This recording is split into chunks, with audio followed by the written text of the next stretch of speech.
Hey, what's going on everybody? Welcome back to the channel for some more Escape from Tarkov. So we have a brand new patch. It's coming around the corner, 0.10, 0.5, and in today's video, I'm going to be talking about everything that I know about the patch so far. The vast majority of this information is coming from the Twitter account at Battlestate Games and the beta announcer, the Talking Tarkov podcast number 6, which I was lucky enough to be a participant on. A link to that will be included in the description box below, and the official subreddit. Now, there's a lot of information surrounding the next patch, 0.11, as well, but I'm not going to be discussing those things today. We are simply going to focus on what is coming up right now.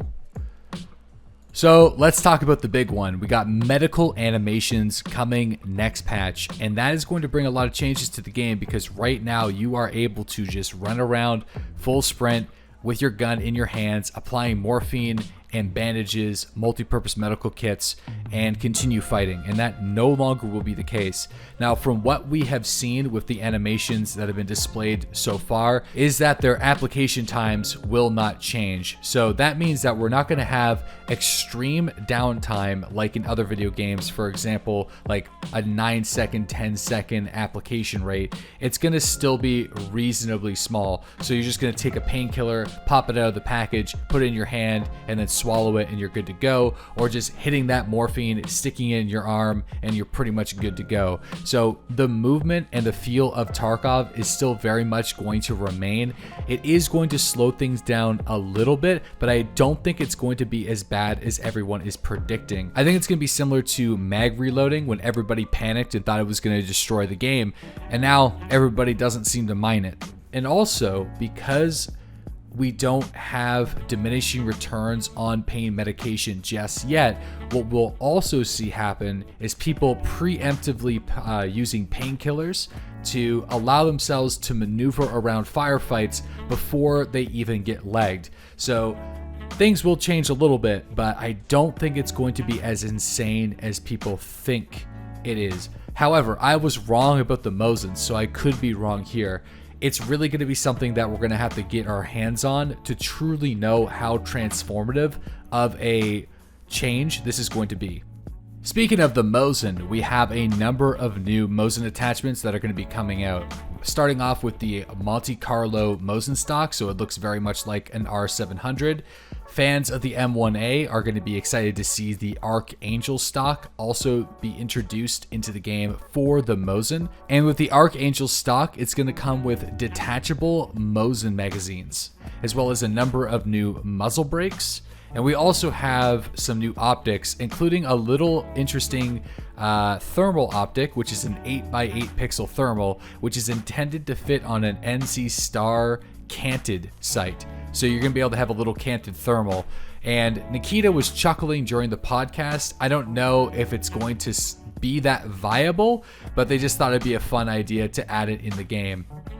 Also, for the Mosin Nagant, we are going to be having a number of additional variations. So currently in the game, according to Nikita, the Mosin that we have our hands on is actually the carbine version. So we're going to have an even longer Mosin be introduced to the game, as well as an Oberez that can be fitted with a suppressor. So fans of Iraq veteran 8888's Mosin video, where he really modifies the hell out of it, you will potentially be able to do something similar in Escape from Tarkov. So look forward to that. The Oberez is going to have apparently insane recoil. I really can't wait to take a look at it. And for those that are unaware, the Oberez just means sawed-off Mosin. Now, there was additional attachments that were mentioned during the podcast. However, those are intended for patches further down the line. That includes additional ACOG scopes. But we'll talk about that whenever we get more information on 0.11 at a later date. But what we do know is that we're getting a brand new weapon in the next patch, which is the MP7. I know this has been a long-awaited addition to the game. It was announced quite some time ago, but let's talk a little bit about the MP7. So first, all we really know about the weapon is sort of based off of its real world counterpart. So there might be some adjustments made for balancing, but Escape from Tarkov, the devs tried to stay as true to the real world weapon specs as possible. So the MP7 is listed at 950 rounds per minute, which puts it in the middle between a Keter and an MP5. It shoots a very special round, the HK 4.6 30mm round, and it is designed to pierce armor. And according to Nikita during the podcast, he even mentioned it himself that this is the first armor piercing SMG introduced in the game, and there's going to be a very special round that'll be introduced when this weapon is added to the game, but he doesn't want to spoil it.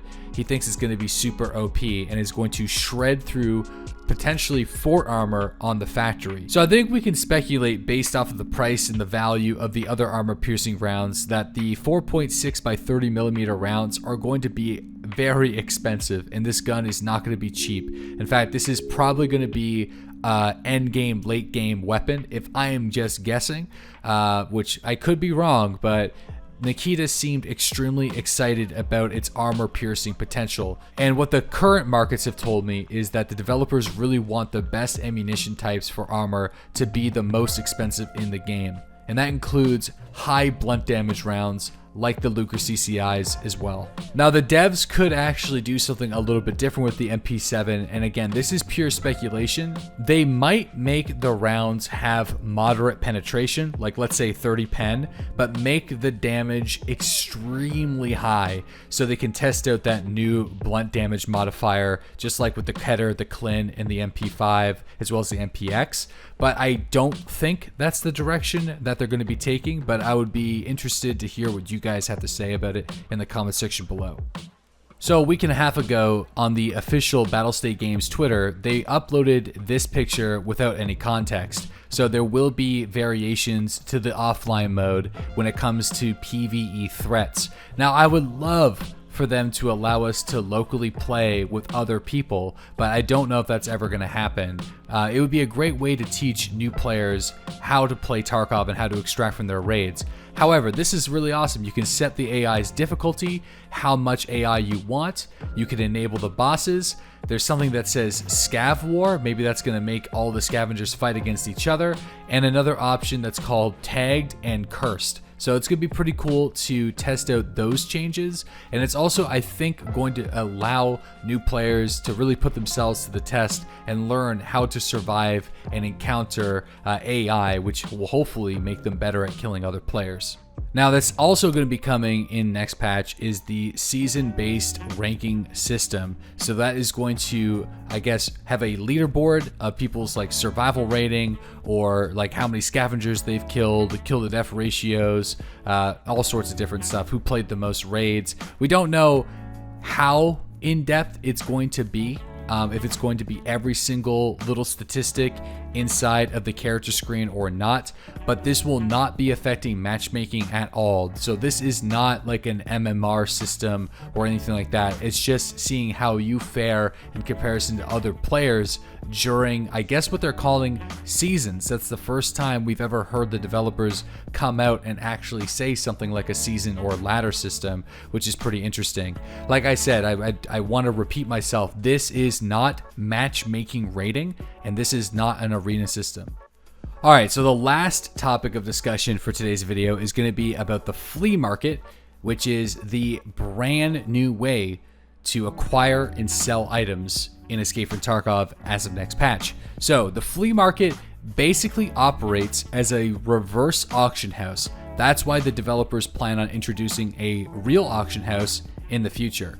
So the idea is that you make an offer for an item that you want, and you can set the amount of money you are willing to pay for it, or you can put items up for barter that you want to trade. Other players will be able to then fulfill your trade orders. So this could be seen also as like a player-driven tasking system. Some items will be restricted by level, so lower level PMCs won't be able to acquire the best loot in the game right away. And that also means that people that rush to level 40 won't be able to flood the market and flood the economy with high level equipment from the other traders. Although that will probably still happen to some degree, just not as bad as it could have been. There isn't any private offers for the market. That means that you'll still need to go inside of a raid to trade with other players or risk a trade through the flea market and set the values super low and hope that your buddy gets it before somebody else. Items added to the flea market will also influence the supply and demand on all AI trading markets as well, of the prices and the quantity of the items themselves. Another interesting note: in order to make an offer for an item, you must have examined it before. So that means for items like the Kiba key, you'll actually need to have crossed paths with that key at some point in time before requesting it. I mean, if you have a friend that's already found it, then that's pretty much good enough, but you get the idea. You won't be able to just get everything in the game that you want. It could eliminate some of the exploration or the potential of gathering rare loot equipment. The more successful trades that you conduct as a trader or a merchant, the more offers you'll be able to make. So you'll have your own individual reputation. Offers can be placed, they can be deleted, and they can be extended. And each offer will have a unique code that can be sent to friends or passed along to community members, which is going to be really useful if you're in Discords or streams. Well, that's all that I currently know for patch 0.10.5. Obviously, this does not include all of the optimizations and the bug fixes. The preliminary patch notes are not out on the subreddit just yet, but when they are, I'll definitely be talking about them on my live stream and then possibly here on the YouTube channel. We do not have a definite set date for when the wipe will be, but I recommend following the developers on Twitter and also following the subreddit. It's probably the best way that you can stay informed on when that will be happening. Thanks again so much for watching, guys. All the resources will be included in the description box below, so check it out if you're looking for more details. Again, I want to thank Cleanup Guy for inviting me to the Talking Tarkov podcast. A lot of the footage that you guys seen from this video today was provided from that live stream, so I really appreciate that and that service to the entire community. And I'll see you guys next time for some more Escape from Tarkov and live on the broadcast.